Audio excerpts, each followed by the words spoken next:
Moselhy conducted an exclusive interview with Foreign Minister Sameh Shoukry. How do you read the scenes since we've been seeing some of the successes taking place? This week, after the first week, the successful engagement at the level of heads of state and government, the various roundtables that heads of state and government participated in to highlight again the important dimensions of climate change and climate action. This week the concentration is on the negotiated text, on the legal text that will be issued, and of course the main focus is on the issues of maintaining the ambition in mitigation, adaptation, and bridging the finance gap, and in dealing with the newly adopted agenda item, which is loss and damage. This item is of great importance to a vast majority of the parties who have been advocating for its inclusion now for the past 27, 28 years, and we are proud to have been successful in the negotiations leading up to the inclusion of this item on the agenda. Of course, we seek that the text that will be issued in the conclusion of the COP will be reflected of maintaining the momentum, maintaining the aspiration of staying at 1.5 degrees in providing the resources necessary for parties to undertake their responsibilities in reducing emissions, in providing for projects in mitigation, and also recognizing the importance of the global goal and adaptation, and the, again, provision of the resources necessary so that the effects and the consequences that have been highlighted during this year by the devastating weather patterns are addressed adequately through adaptation measures. The finance gap, the fulfillment of the $100 billion pledge, and also the opportunity for parties to make subsequent pledges that shows their determination to continue to deal with climate change in an effective manner.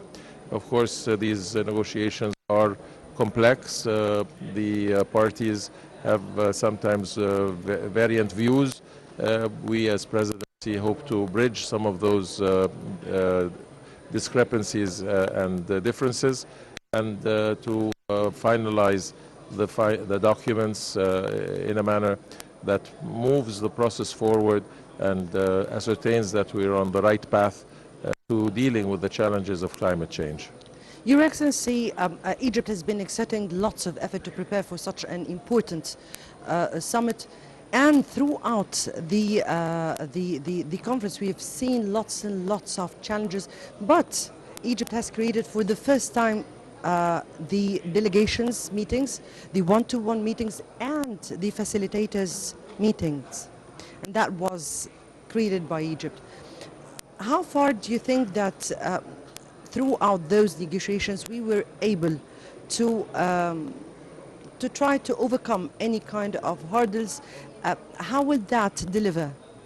The patterns of negotiations in previous COPs have been well established, and we are following the same patterns that have existed in previous COPs and that have proven their effectiveness in bridging the differences and arriving at a consensual text. Of course, we have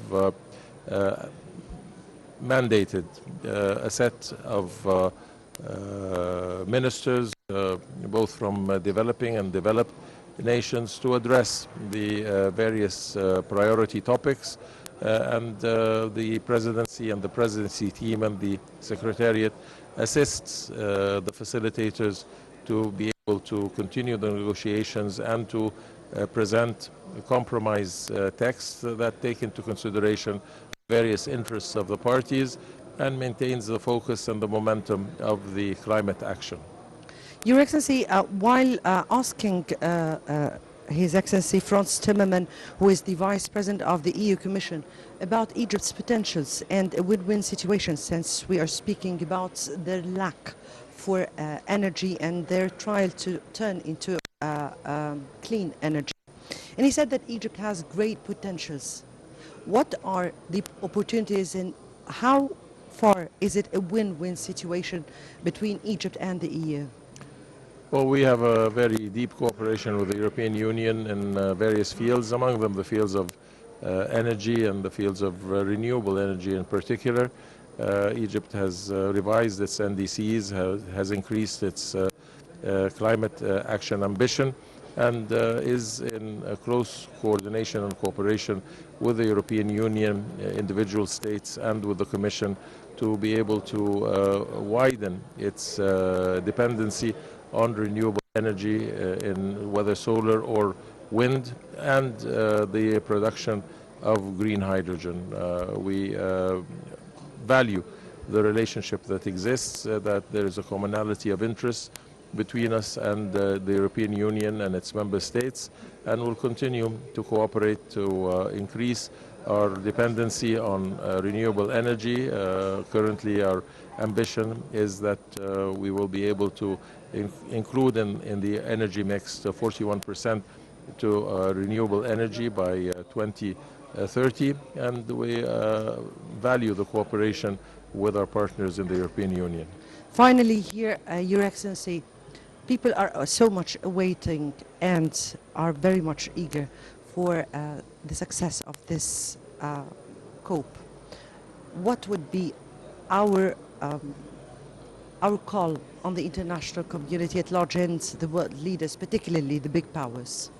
Well, the building of the trust and the maintaining that trust between all of the parties, both developing and developing countries, in the fulfillment of the obligations and responsibilities and pledges that have been made, the fulfillment of the slogan of this COP being the COP of implementation and together for implementation is vital.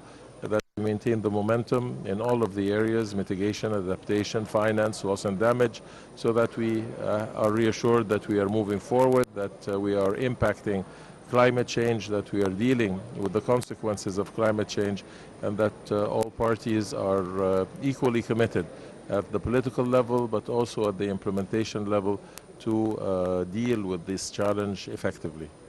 Your Excellency, Foreign Minister Sameh Shoukry and President of COP27, we thank you so much. We had the honor of having you. Thank you. On Nile TV. Thank you. And I guess that was His Excellency's statements to Nile TV.